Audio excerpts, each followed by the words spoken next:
So this is session B7, using PBIS to address the needs of students with internalizing problem behavior. And I'm Lucille Eber. If you were here earlier, you already met me. And I'm from the Midwest PBIS Network and an implementing partner with the National PBIS TA Center. And my partners today are Mark Wiest and Susan Barrett. And Mark is from the University of South Carolina, and Susan and Mark are also on the National PBIS team. Susan's also an implementing partner on that team, and also with Shepherd Pratt Health Systems and Mid-Atlantic PBIS Network. And Susan and Mark and I are we're the editors of the ISF monograph. We're all together in a session again, so that's fun. So welcome. Again, as you think about kids with internalizing mental health needs, think about where are you at already in your system, what do you already have going on, and what do you hope to get out of this, and then when you leave here, what are you going to share with people, and of course, what are you going to do with what you learned, right? And the self-assessment guides and tools I went over this morning are available to you. When you have your lunch break, reconvene with your groups and think about your sessions on kids with mental health needs, especially internalizing. And please remember to complete the evaluation. We give you 3 different formats to do that. The way we're going to approach our session today is Mark is first going to talk to us about the problem context and the history and rationale for our session today in terms of kids with internalizing issues perhaps not being found and supported as readily as kids with externalizing mental health issues. And then he'll hand it over to me, and I'm going to talk about our interconnected system framework to apply to the problem. And then Susan's going to walk us through some specific examples, 1, perhaps 2. So at this point, I'm going to turn it over to Mark. So once again, I'm hanging on the coattails of Lucille and Susan. Actually, they go by Sucille now, if you didn't know that. I also wanted to thank, we have colleagues, Chris DiStefano, Mike Seaman, and Joni Splett, who helped with this presentation, as well as Kelly Perales, who helped us a lot. So these are just some epidemiological data that have been around for a while, documenting that around 1 in 5 youth present more serious emotional behavioral problems, and around 1 in 10 present really serious emotional behavioral issues, and you'll have these slides. Internalizing issues are less observable issues in children. We know that there's a big crisis in our country around unmet children's mental health needs, and the crisis is particularly acute for youth with internalizing issues. They're much less likely to receive attention and receive needed services. And these are the main categories of internalizing issues. You can see the diagnoses. I'm a person who's very careful about diagnoses, but some of these, they exist, and there's a lot of commonality, a lot of overlap. Youth who present with depression are likely to present with anxiety. And anyway, those are the diagnoses in the DSM, the Diagnostic and Statistical Manual. A number of us have been working on this paper, which we hope will be coming out fairly soon in the Journal of Positive Behavior Interventions. Working on this for more than a year, trying to sort of set the stage for how do we do better in addressing the needs of youth with internalizing issues within multi-tiered systems of support. In the paper, we talk about how these things are different. How is externalizing and internalizing issues, how are they different? Externalizing problems are obvious to people. They get attention. The child is drawing attention onto him or herself. In contrast, internalizing issues are sort of notable for what they're not. And we see this theme of treading water, kind of disappearing, fading away, not doing well, suffering, but often suffering in silence. And you see some examples here: requesting to leave events, not completing schoolwork, frequent trips to the school nurse. And then there's this other issue which sort of compounds the problem, which many people with internalizing issues actually do well academically. In fact, academic involvement is a coping mechanism for them. Does that apply to any of you? It applies to me.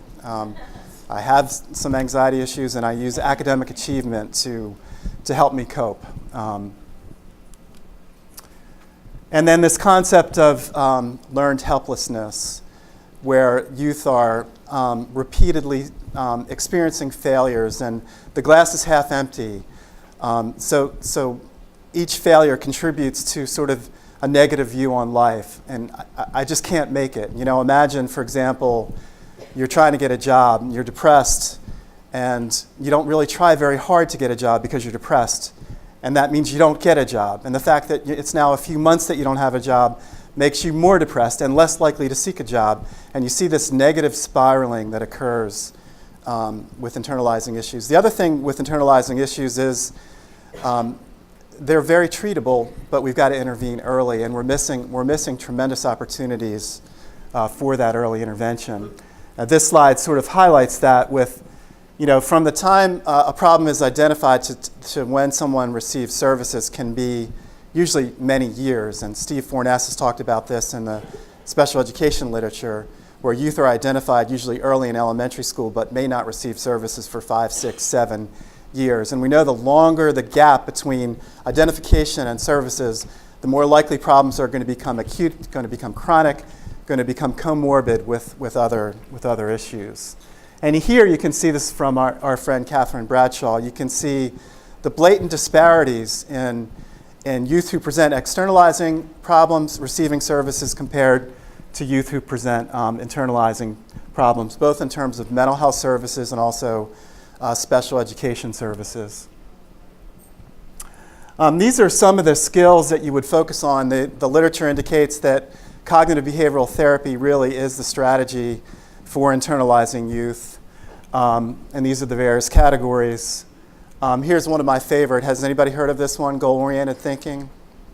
Am I allowed to tell a quick story? Okay. So this can be applied to your own life, right? So I lived in New Orleans, and I worked on one side and had to cross a bridge to get home, and I made a mistake and had to go back over the bridge, and I was cussing and hitting the steering wheel, and this went off like a light bulb. What's my goal? My goal's to get home. What am I doing?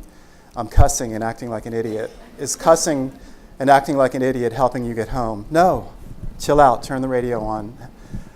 People can learn this skill, and it can have dramatic impacts when people learn this skill. We honestly need to catch up in the area of externalizing. In the PBIS world, we're doing much, much better in the area of working with youth with externalizing issues.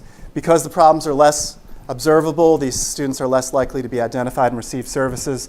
We don't have great Tier 1 examples, and we don't have great leadership in terms of staff and workforce. We really need to do better. This is a paper that actually just was published by my colleague Joni Splett and a group of us. And looking at, lots of schools will rely on particular methods like office referrals or things like that to identify whether a student needs additional services versus using a systematic screener. And when you see here, when you use a systematic screener, we have a dramatically better rate of identification. This is a real big need for the field, is for us to do better with screening, but in turn to do better with the way we respond to the screen. This is a nerdy kind of academic thing. I'm not going to get into it too much, but you know, the idea is there are certain profiles of students. Can we match evidence-based interventions to those particular profiles?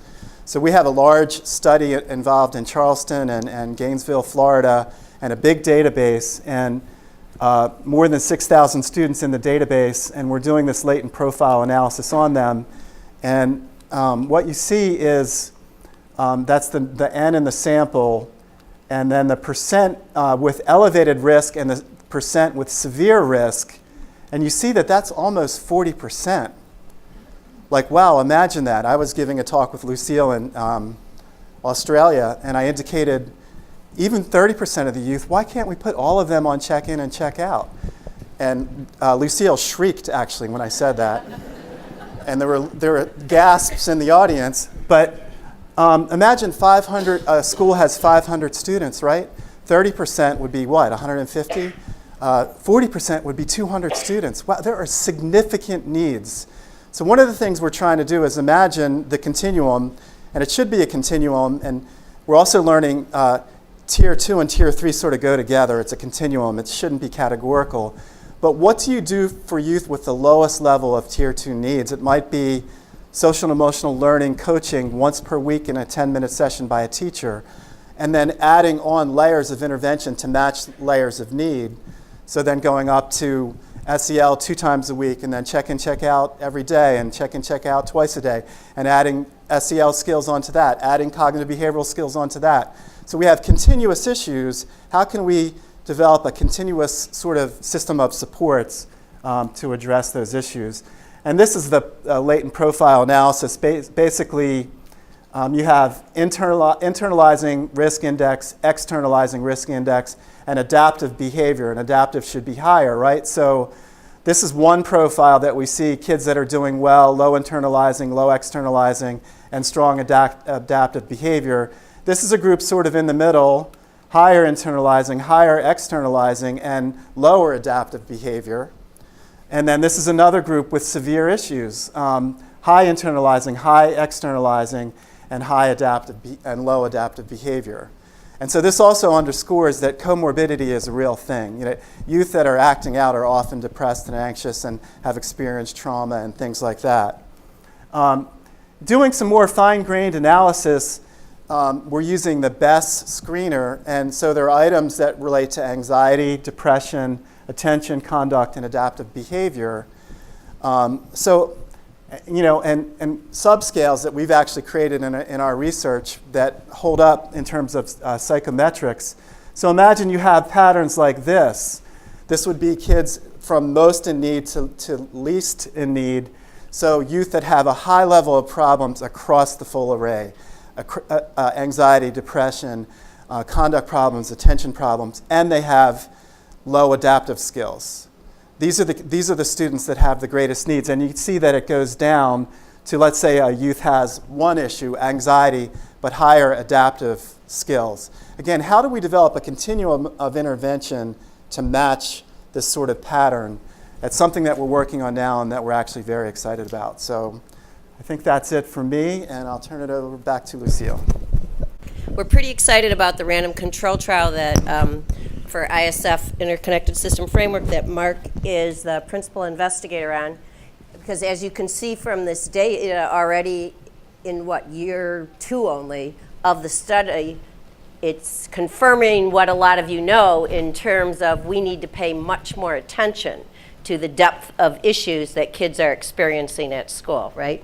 And what I'm going to talk to you about now is our interconnected system framework as a possible approach to apply to this problem. How many of you have seen or looked at the interconnected system framework monograph that's been online for several years now? Good, okay. So some of you do have a background in that. But what I want to talk to you about is, building a comprehensive system, because as Mark says, this is a complicated problem. Our interconnected system framework that we proposed in the monograph a couple of years ago and continue to work on with a targeted work group. Some of you in the room here today are on our monthly webinars and trying to apply this process. But basically, we're talking about a structure and a process for education and mental health to interact in a more efficient way. And we're talking about a system intervention that has to be guided by the people in charge of resource allocation and policy and job descriptions. You can't just tell the clinician at the building, to work together with the school psychologist and see how that goes. We're talking about a system of blended resources and a change. So it does involve reallocating resources. We have multiple sessions at this conference on the Interconnected System Framework. And as you can see, we've been at this for a while, since about 2002, and the random control trial study was just funded in 2016. So there's been a lot of activity and a lot of learning around how to use the PBIS framework as the framework to expand our competency and fluency with a wider range of mental health interventions matched to presenting problem more accurately, right? So we have our targeted work group. There's plenty of materials online. If you go to midwestpbis.org, and you'll find ISF if you want to do some background reading on that or look at some of the tools, including the monograph, it's all there for you.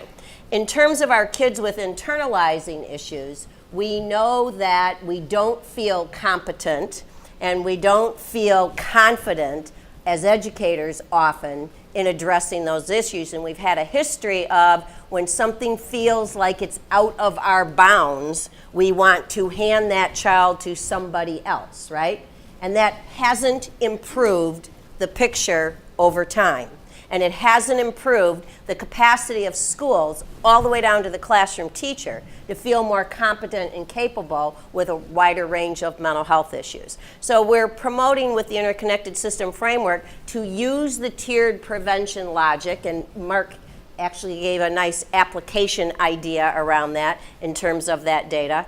And what we're talking about is instead of teams of just educators looking at school data, we're talking about cross-system teams at the district level and at the building level, bringing in community providers who know the adverse childhood risk factors in the community and are connected with services and agencies and know a wider range of interventions. We're not asking them to come in to refer and hand kids to. We're asking them to come in and be part of an integrated system that uses data to choose evidence-based practices, so that the practices we choose as a team, for example, a Tier 2 team, will have a wider array because we have a wider array of knowledge and people at the table.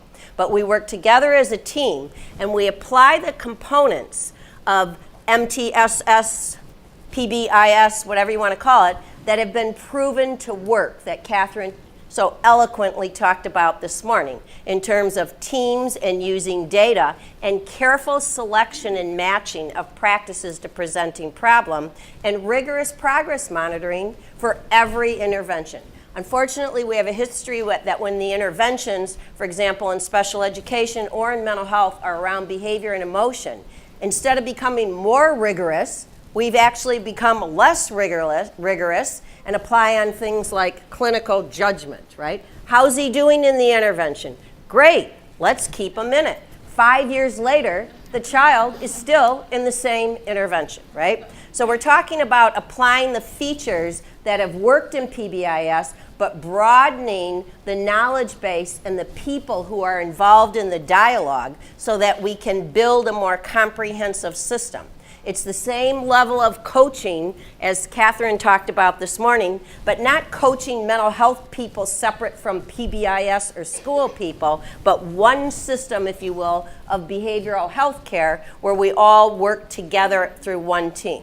And a big issue that Susan's going to talk to us about in a few minutes a little bit more, and Mark's already mentioned it, is a much more deliberate methodology for finding these kids and finding them sooner, and using our Tier 1 structures and our Tier 2 structures with some more focus on kids suffering from anxiety and depression, for example, as Mark talked to us about. We build the ISF dialogue around 4 basic messages. 1, single system of delivery. The second, we need to move beyond access. Access is not enough. We have a history in this country of thinking we monitor the effectiveness of our system by counting how many kids got referred to mental health. That would be like assuming if you went to reading class, we assume you learn how to read without checking to see if you actually learned how to read. We don't do that, do we? So we need to focus on and deal with mental health with the same PBIS core features and the same ones that are being applied to academics so that we can have a more rigorous system. And of course, we're talking 3 tiers and we're talking the elements, right? So let's think about Tier 1 PBIS in terms of establishing a positive and proactive culture, and think about kids who are suffering from anxiety and depression and how a different, more welcoming in the environment in the school just like for kids with externalizing problem behaviors, will help them feel safer, will help them feel more comfortable, and then the outreach of extra support can be available to them. So when you look at the ISF core features and then you think about how do we beef it up in terms of our kids who are victimized by bullying behavior, or kids who are exposed to high amounts of stress in their environments, right? Kids suffering from anxiety and depression, but we want to stick with the same core features of the system. The selection of evidence-based practices is a really big deal and often a significant change, where we've just asked one clinician to take a kid on their caseload without defining the intervention. How will we know if it's working if we don't even know the dosage and the frequency and the basic components of the intervention? The good news is mental health interventions, as Mark illustrated, for kids with internalizing issues are very clear and available, and we need to demystify them and open the dialogue further. So the selection of evidence-based practices and matching to presenting problem is a really big deal. Now think about, as Rob Horner has taught us over the past 20 years, what we want are environments that are predictable, consistent, positive, and feel safe, right? Now think about kids with anxiety and depression, and we don't need to reiterate the value of having a solid tier 1 system and a safe and positive, predictable school environment as the basic host environment for then supporting kids to develop more functional behaviors than perhaps hiding under the desk or cursing at the steering wheel and driving off the road in Mark's personal example. When you think about all the things that are in place at PBIS with Tier 1, these are the features that we want in the basic foundation for building a more comprehensive system with mental health supports blended in. But the leadership team will have different people on it. The school-wide expectations on the matrix will include different social and emotional skills, but linked to respect, responsibility, and safety. And kids will be acknowledged for recognizing that maybe they need to count, or maybe they need to ask for help, right? As opposed to just being acknowledged for raising their hand. We need to move beyond the basics and look at our data. And the data piece is a little bit different too, because we need to look at community data, we need to look at mental health data, right along with office discipline referral data. So the Tier 1 systems, especially when you put in features of bully prevention and family engagement, provide the basic foundation and the basic structure, right? So if we talk about PBIS, as was reiterated this morning by Catherine, as a framework. So PBIS is your framework for supporting the social, emotional, behavioral health of all the kids in the school, and as Catherine talked about this morning, thinking about the adults as well. But where we fail is we jump to practices and don't build the systems to ensure that the practices are going to be implemented correctly. So the systems, data, and practice pieces are pretty critical here, right? Now, remember the messages that from the mental health community. Primary prevention is essential, but primary prevention isn't enough for everybody, right? So, and we can have it all. We can have it if we build it from the top, especially since many schools around the country have done so well installing the basic PBIS systems that we need to build on. Mark talked about kids who have different presenting problems. And this is just an example of what might be different if you have different people at the table and you're actually putting on the agenda to talk about kids with anxiety and depression at a system meeting. One of the examples that you can do is look for different ways to find kids. Systematic screening should not be a question, but you can even do things simpler than that. So do you have an office discipline referral form? Do you look for kids who go to the nurse frequently? Do you look for kids who leave class to go see a counselor? Do you look for kids who are escaping stress in non-acting out manners in the same manner you look for kids who are expressing acting out behavior. Susan has encouraged us to change the name from office discipline referral form to time out of class form. That's one example of looking for kids through the existing PBIS system that we have. The good news about the mental health supports is that they also involve teaching new skills, and you already know how to do that as educators, right? You know how to teach reading, and over the past 20 years, educators all over the world, but especially in the United States, have learned how to apply the same instructional techniques to teaching behavior. Mark gave us a beautiful example of a cognitive behavioral technique of being able to engage in a more functional behavior than the behavior that his anxiety was triggering that was not functional for him. The good news is classroom teachers are completely able to understand and support mental health interventions through their Tier 1 and their Tier 2, because we're talking about reinforcing and practicing new skills and alternative ways of responding, for example, to stress and depression.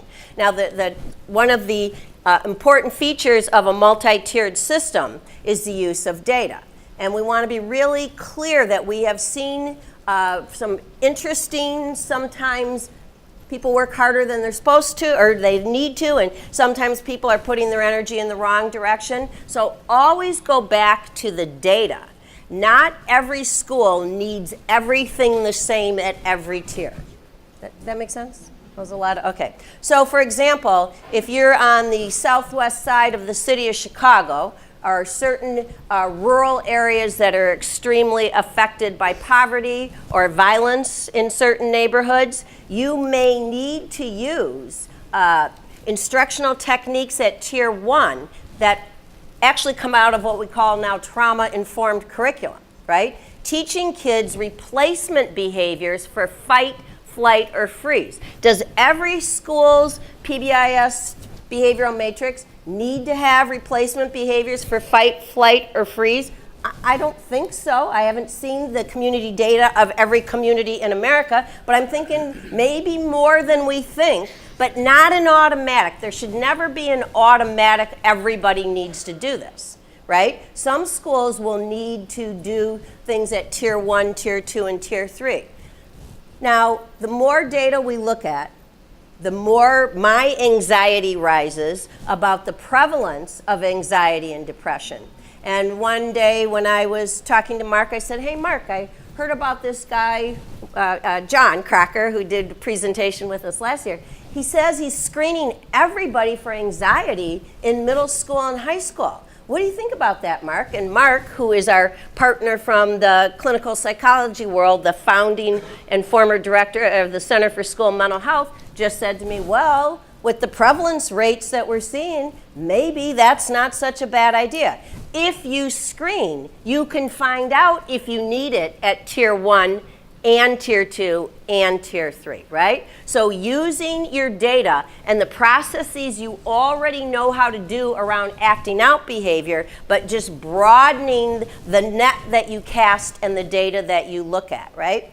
Up here is an example of how a Tier 1 behavioral matrix can be the place to systematize what we sometimes call social-emotional learning skills. Now, in the past, maybe 20 years ago, anybody who needed to use self-check and self-calming strategies, they were either in special ed or we had to find a mental health person with different initials after their name, because that's not what we do, right? Everybody's job is mental health in schools. The prevalence rates are too high, and we need to help teachers feel confident and competent with teaching skill sets like this in the same way they do reading, math, right? So connecting and using your matrix and changing your matrix for new skills to be taught to all based on your screening data. And if you show up with screening data like Mark had, and it is true, the room did gasp, and I did squeal when he said we're putting 50% or 40% of the kids on. He was in a PBIS trainer room, coach's room. They all told him, Mark, you need to fix the Tier 1. And so now we're doing quick layer ups and different things in that regard that Susan's going to talk about in just a minute, right? So the key here is linking a broader range of skills that you decide you need based on data to what you're already doing, the routines in the building. Remember when Catherine talked about the routines? Remember she talked about the kindergarten kids? That's just what they do at my school. Remember when she said that this morning? Teachers need to feel comfortable and competent that emotional regulation skills might need to be linked into the behavioral curriculum if enough kids need it. And they need to be, you can connect it to either respect, responsibility, or safety so that the anchors are there for people, right? Clicking too fast. This is that same example. Here we go. Tier 2, Tier 3 supports, right? Now remember, as you move up the tiers, the systems are very important. We get very obsessed with the practices. Who knows how to do an intervention for this? Who knows how to do an intervention for that? And then we forget about the system features and the teamwork and the looking at the data and carefully as a team. Instead of one person choosing what to do with 3 kids, let the team make a decision. How many kids do we have that are in active trauma responses daily? How many kids do we have that are at risk for trauma responses because of some of the ACEs data? And let's carefully select a few things we can do well, and let's measure it as we move up. So matching and using the data is really important. There is a tool in the ISF monograph that teams can use. It's just a series of questions to make you feel safe and organized as you make those decisions. So before you choose a new practice, take a look at that consumer guide. It's very simple, and I think that you'll find it helpful. You remember one of our messages is beyond access, and because we have that history of counting kids. We even have a history of people getting grants where the evaluation component they're told is, tell us how many kids you referred to mental health, or tell us how many kids got a service. That the question isn't how many got a service, that's first, but how many show improved functioning in their life because of the service, right? So this more careful attention and applying it the same ways we do with reading skills and with math skills, and thinking about social and emotional skills in that same manner that we can measure whether or not the interventions are working, right? So in terms of moving forward with that issue of match to presenting problem is really, really important. I think I missed something there. Nope, moving on. Okay, so I like to use the term demystify the interventions, and Mark did a beautiful job. One of the ways he did that is he used himself, right? And he explained an intervention that might have been something somebody would have had to get a referral for and see somebody with different initials after their name before they would have gotten, but things are changing and we're blending in interventions like that, and we have to link them back to the classroom, right? So the example up here is talked about dosage and frequency and what exactly is the skill set. So I'm a bit obsessed with the language we use, and some of the language Susan and I and our team think we need to move away from is talking about kids being on caseloads or kids being seen. We feel that increases the barriers between the classroom teachers' understanding of what interventions their kids are in and their ability to support. Because remember, where is the most powerful environment for actual change? It's the natural environment in which the problem occurs, right? So the more we can build the reinforcement and practice for the new skills, rather than hiding under the desk or cutting themselves, if we can build that into the environment where the stressors are for them, the more effective that we're going to be, right? So wanting everybody to know what the interventions are. One of the ways to do that is connect the interventions back to the core curriculum so that the staff, for example, in the classroom, know what group the kid's in and what skill they're learning, right? So it's not just they're in group with a counselor. they're in a group to learn coping skills, right? Or they're practicing a very specific emotional regulation technique so that we can link it back to the classroom. One of the most ingenious ways the Illinois PBIS network team, now called the Midwest PBIS network team, came up with years ago, I can't remember, Allie, how many years ago, but we call it the layered DPR. And in the layered DPR, how many of you are familiar with the daily progress report for check and check out? You know, you gotta love a PBIS group. You know, that was about 90%. Okay, so, you know, the layered DPR, most of the kids on check and check out, that's all that should be on their card. Because those are kids who heretofore would have gotten nothing till they got worse, right? Now let's kick it up a notch for some kids who actually are in another intervention, a pull-out intervention perhaps, or a push-in intervention, where they're actually practicing to use their breathing, practice your skills, you know, and think about the context of when they're going to be triggered and what behaviors they're going to use. Now, when that kid comes back into the classroom, right? Okay, let's say the kid's on even a tier 3 intervention, right? And the replacement behavior is to distract and self-soothe. If we link the skills the kid's learning either in a tier 2 group or a tier 3 intervention to a check-in, check-out progress, the teacher can remember, they don't have to remember who's on what intervention, it's on their check-in, check-out card, and the teacher in the environment where the behavior is likely to occur can be the one to say, oh, when they come in for check and check out, let me know at the end of class if you had an opportunity to practice that. Not that their points are dependent on it, but increase the likelihood that the teacher's going to be comfortable prompting, pre-correcting, acknowledging, encouraging, and creating practice for the kid for the skill that's in their highly individualized plan. We have to connect it back down to the classroom if we really want long-term change. There's enough knowledge about behavioral change and natural environments and ongoing practice and reinforcement and prompts and pre-corrects, and we know that from our PBIS work, so let's apply it to depression and anxiety and stress and other things that maybe we were less likely to be comfortable with before.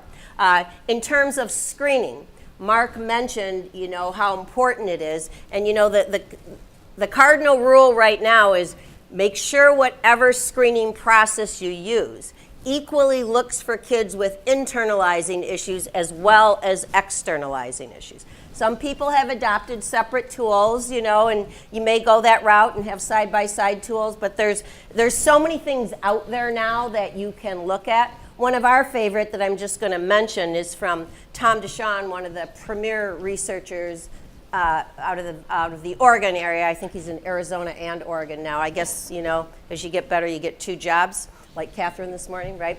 But Tom taught us a really powerful family screening. And Catherine talked this morning about different people's perceptions we need and different data. In Tom DeShawn's positive family support multi-tiered method, his screening involves a survey for families when they register their kid for middle school, in this example, where the families are asked, do you think your kid's going to need extra support? So one of the key challenges we have is creating systemic, natural ways to find kids with internalizing problem behavior sooner. We've done it for the externalizing stuff in the good PBIS installation over the past 20 years. We're not as good at it with the internalizers. And so Tom DeShawn's is just one example. I'm going to turn it over to this, at this point to Susan, and she's going to drill down for you a little bit more. Okay.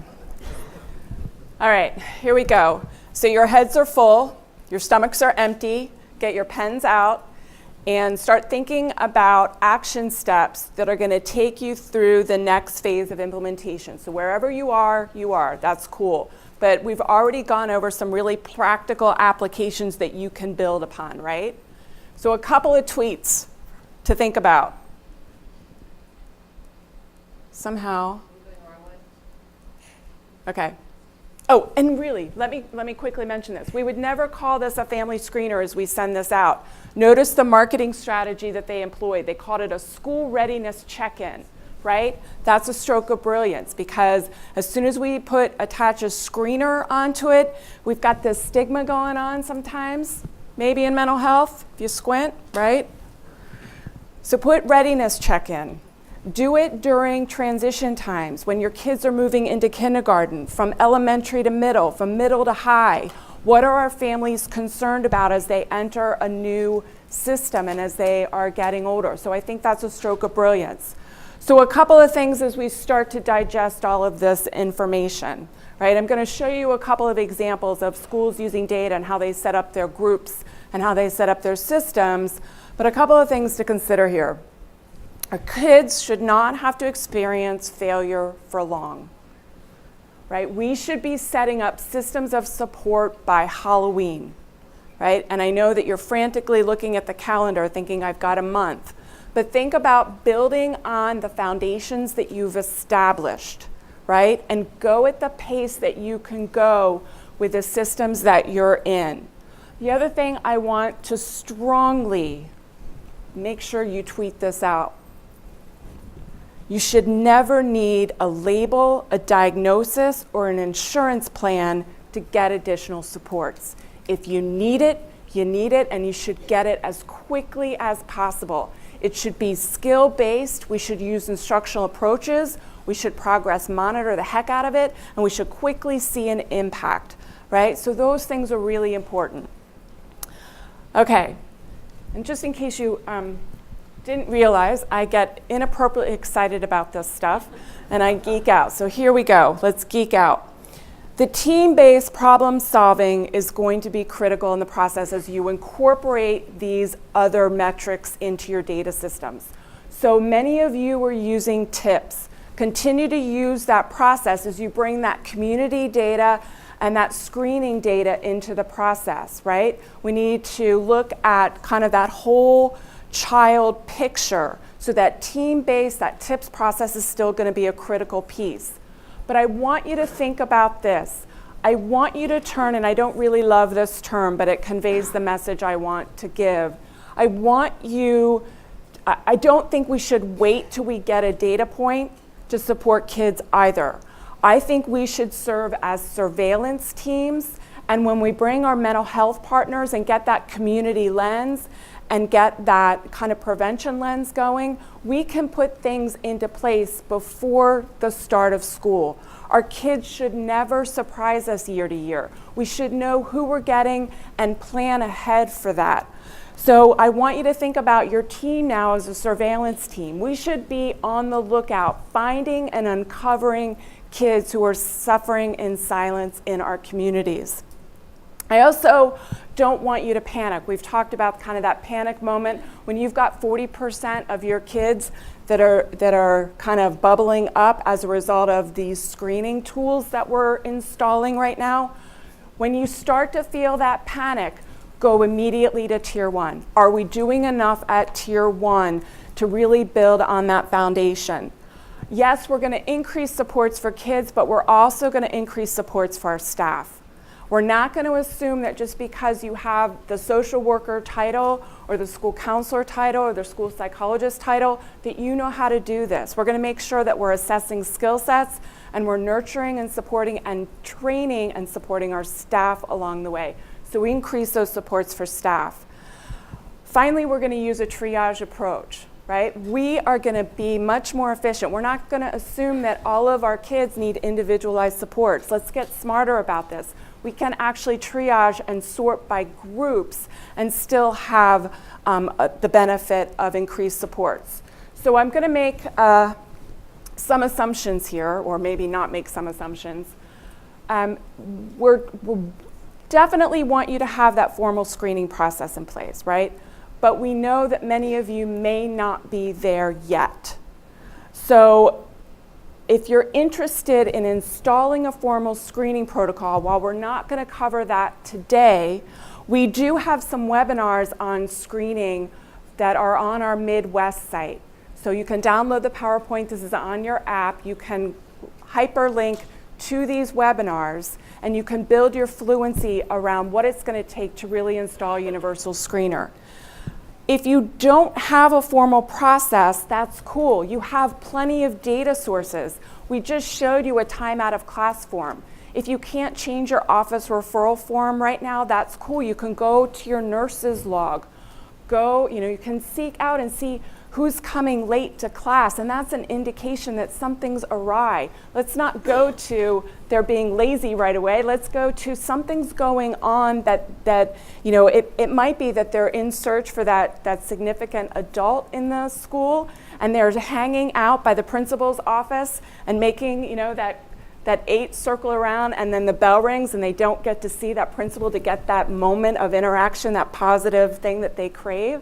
And so let's not make assumptions that when they're tardy, it could be an indication that that they're suffering in silence, right? So there's a lot of data sources that we can take away. Yes?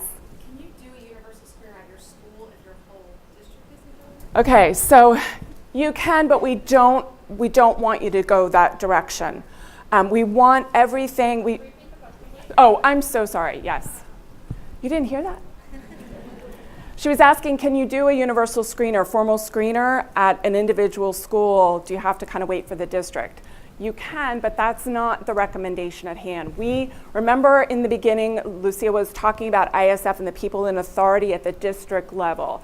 We want them to figure it out, the people who can change job descriptions and change roles and do the things we want to be able to do. They're the kings of the castle. We want them to figure it out, so school by school don't have to figure it out. But if you're in dire straits, maybe, right? So the general process goes like this. We want to make sure that teams are adapting so that when we get these data trends, they are leaning into tier 1. But sometimes the data might indicate that you need to beef up your tier 2 or your advanced tiers. So every school is going to be different. Again, as soon as you get that heartburn reaction of the numbers that you're getting, go to your tier 1 construct and think about what you can do at that foundation level.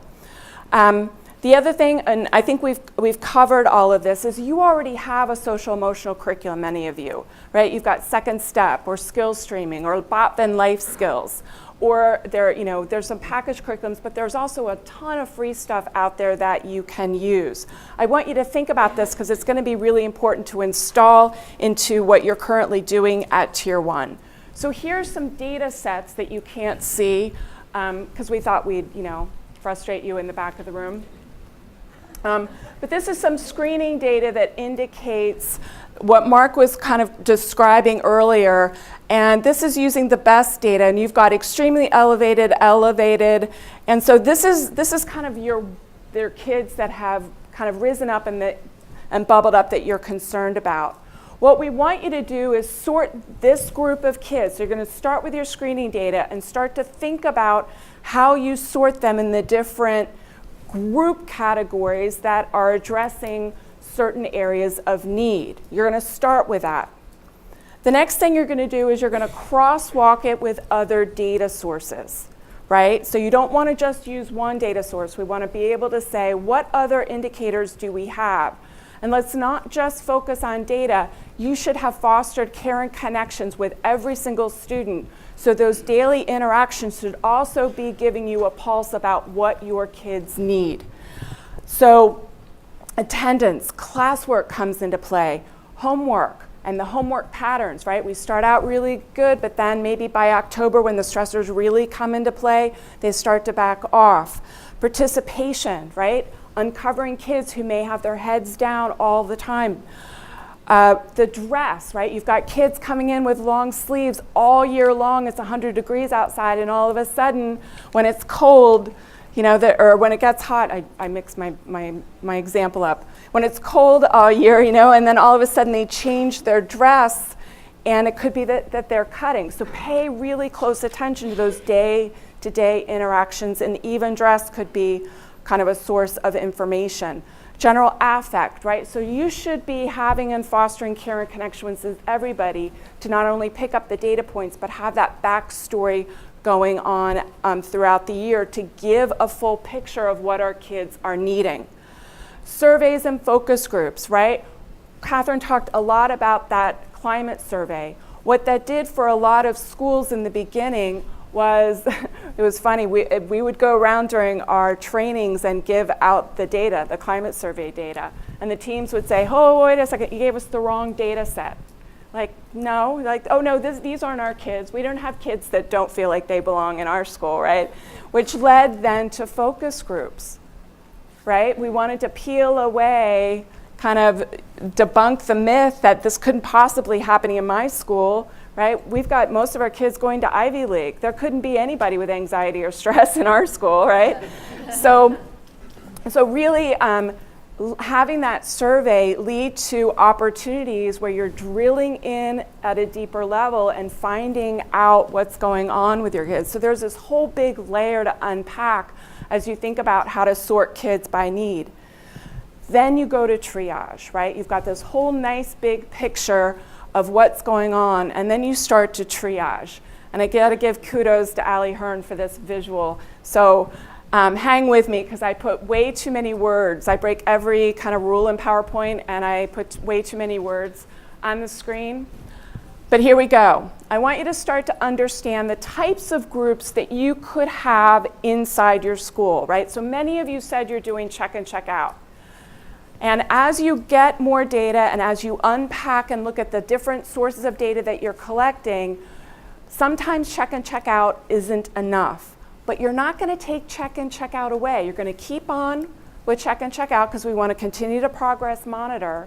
But now we're going to add a social or academic instructional group. And we are going to go, there could be a whole kind of array of groups that we can sort kids into. So we could go from a really, and I'm going to call it simple or kind of a basic skills group, where you could pull from any one of your staff in your building, pull from your social emotional curriculum and just isolate on that one skill. Maybe it's a coping skills strategy that you need to do, right? And maybe it's less frequent. Maybe it's a once a week touch point where you increase the opportunities to engage or practice. And now you've got that progress monitoring instructional card that you're walking around with, and people can prompt and correct and give feedback, and you've got that structure that's going to help generalize, transfer and generalize those skills, right? So you've got that on this end. But then as you identify more complex possible needs, this is where you can pull now, you can increase the dosage and frequency by which. So this group in the middle here, if I can do this, okay? This group in the middle, you can still pull from your SEL curriculum, but this might be a longer time frame that you're gonna pull from. It might be taught by the school counselor because the group dynamics going on that increase that skill level. So it could be by school counselor, or there could be another faculty or staff or community provider that's really good with managing that group, but it's increasing in its complexity, it's increasing in its pulling from different sources to be able to teach the set of skills that are required for these kids. And then you could even go to a more complex piece where you have a specific curriculum that's addressing coping, like Coping Cat or Coping Power, and it's a specific design curriculum that's much longer, like an 8-week time period that has a scope and sequence attached to it. And again, the complexity by which you move through that process could be increasing. So it could be a community health provider, or it could be somebody, again, in the school that has that skill set. We want to match skill sets of the adults as much as we want to make sure that we're matching the needs of our kids in each of these groups. So you see, you can sort and triage and use kind of this general kind of frame. It's the same thing we do with academics, right? When we do, so remember to consider the structure, the skills taught, the staff who are providing those skills, the location and frequency, as you're incorporating. So can you geek out with me? Is this cool? You guys are the very first people to see it, so I need a lot of reinforcement here. Okay. All right, so let's go to school one. We've got 43% indicate an elevated risk. We have a universal screener, And that best data that I showed you that you couldn't read, you know, we got 43%. Holy cow, this is that gut-wrenching moment where you're like, oh my gosh, what are we going to do? We've got internalizing features are mixed. The team has reviewed other data sources and noticed an overall decreasing attendance rate in their school over a couple of years. And the student survey, so we brought that climate survey piece into the picture, is indicating to us, because now we've done focus groups because we unpacked it a little bit more because that survey data wasn't enough, we wanted more information, indicated stress and anxiety that was occurring during lunch. And what the kids were telling us as a result of these phones that they're carrying these days, there's a lot of things happening behind the scenes. Kids felt okay going to school and participating in a specific class period, but when it came to that lunch period, they felt very vulnerable in large group situations because they knew everybody at lunch knew what had happened, right? Their whole history is out there. So they started to say, these are the reasons we are experiencing stress and anxiety. So the team said, we need to boost our coping skills. And we need to do it across every single student because we have enough kind of an N that we need to go back to our foundation. So they put the SEL curriculum into the teaching matrix, and I'll give you an example of that in a second. They also modified their lunch. So now they have a flexible lunch period where students can select to go to the cafeteria in a large space, or there's specific designated classrooms where they can go to have a quiet lunch and a quiet space. They have a smaller set of students now because they triggered an elevated risk in a coping skills group, and in this case they decided they would use their community health provider because they're part of that team, and they decided together that they were going to invest in a coping skills curriculum that was specifically designed for this group of students. So again, we're going to use that same instructional logic, and we're also going to give prompts to the teachers using that teaching matrix to make sure that right before lunch and during the day, we're reminding our kids that we have a flexible lunch period. We've also incorporated aspects of the curriculum that we were seeing were stressing kids out. So notice we've got lunch now in the teaching matrix. This should be a fluid document, by the way. It should be continuously addressing the error patterns that you're seeing and the needs of your kids that you're seeing across the year. So you've got lunch. Showing respect means I'm inviting those sitting alone to join in. Achieving and organized. At lunch, it means having a lunch plan. So we've taught that to say, okay, do a pulse of where you are today. Do you need a quiet space today, or can you go into the larger social space? They have a plan, choose a quieter social lunch area, and have a plan to invite others to join. Use my breathing techniques is showing responsible and listening to my signals. And we practice that, the teacher models it, right? We have an opportunity to build fluency. This is the way we build it into standard curriculum and operating procedures across the day, right? This is that transference and generalization that's needed for everybody. So again, an example of a tier 1. Coolest thing you've ever seen? All right. Thank you. All right, we need a lot of reinforcement, guys. You know, that feedback ratio, come on. Social, academic, instructional groups. So for that kid, those groups of kids that I was describing earlier that needed a little bit more, we worked together as a team to select an evidence-based curriculum like the coping skills curriculum, and now we've infused it and embedded into that layered DPR. So you guys already have these things that you're doing. You're simply enhancing it because you've got a broader set of data, but you're building it on the foundation that you all have already established. So it's not going to be that huge lift, right? And this is, nobody can read this. Again, so this is an example of a team that's looking at those different groups, and they've made success criteria. So remember, we're progress monitoring because we want to make sure that what we invest in is having impact. And so now the team can look at the data in aggregate. So let's say you've got 10 kids in that coping skills group. This form will help you look at that data and prompt you looking at that data in aggregate. So you've set up success criteria within a 2-week time period. Let's say you want those students that are in that coping skills group to earn about 80% of their points along using their daily progress report card, right? If you've got a large number of kids that aren't responding, it's not about the kids. So we have to go back and check on fidelity of implementation before we increase supports. So this will change your approach to thinking when you start seeing kids not responding to the intervention. Go back and say, well, how many kids are responding to the intervention? And this form will help do that. And for those of you who have done more advanced skills training in Tier 2, you're familiar with this form. How are we doing on time? 15 minutes. Okay, we're good. All right, school number 2. In this scenario, they've got a 20% elevated risk, so much lower numbers here. And the team has determined that a general social academic instructional group is not going to be enough. So together, they use that consumer guide. Remember, that's one of the tools that's in the appendix of the monograph that we were referring to. The team is going to go through that guide together to select the evidence-based program that's going to match the need for the kids that have this elevated risk.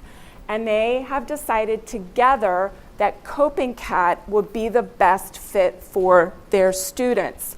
So the team is also going to encourage continued use of those social, emotional, behavioral skills, and they're going to put it in Tier 1, but they're also going to invest in Coping Cat. And so again, in this situation, one of the features that came through again from their focus groups was that social media was concerned. So they decided that they needed to teach responsible behavior around use of technology. How many of you all are spending time and have changed your matrix to meet that need? Because I think we're all feeling a little bit, I know I've got kids moving through middle school and high school. This is a huge source of stress for a lot of them, and they were not doing a very good job of teaching how to use and what the parameters are for using this.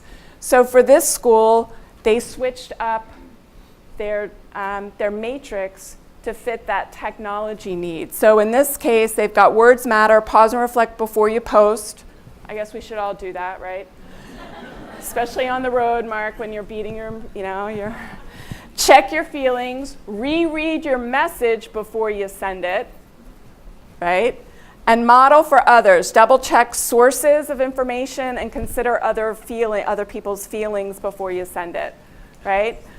So again, the school took a look at their data. They unpacked based on what the kids need, and they modified as needed. They crosswalked with other data sources. So in this case, they decided to combine the internalizing data with attendance and performance measures across both behavior and academics. So they've got teacher reports, coursework grades, and discipline.